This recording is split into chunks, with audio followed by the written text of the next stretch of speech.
Okay, here is another one. This is number 7. So you can tell that hydrogen is the one that's going to lose because it only has 1. Why isn't this writing? Hold on. There we go. And oxygen has 6 in its outer ring, and it's got 2 open spots. And it also, if you look on the periodic table, you'll see that oxygen is the nonmetal, and nonmetals are always the ones who are going to gain. And even though hydrogen is technically a nonmetal, it just has the 1 valence electron, so it's going to lose that electron.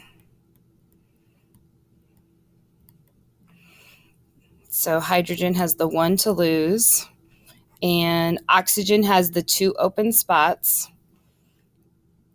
So just think that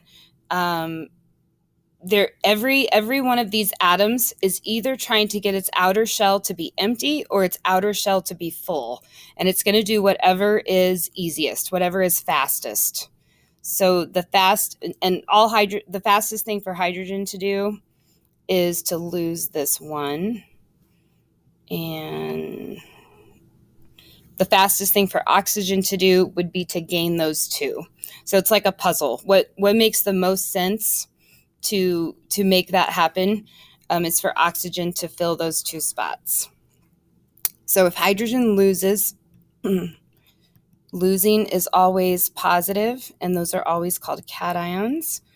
And oxygen is gaining. Gaining is always called anion. And since losing is positive and it lost 1, it's going to be +1. And oxygen is gaining. Gaining is negative. It gains 2, so it's going to be -2.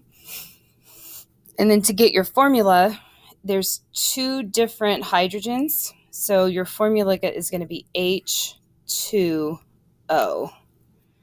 And there's a slide at the beginning that tells you how to make your 2 small.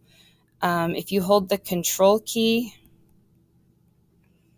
and the comma at the same time, and your cursor will become small, and then you can type a 2, and then you hold control comma, and it'll make it go back to regular. And you put that H2O in that box.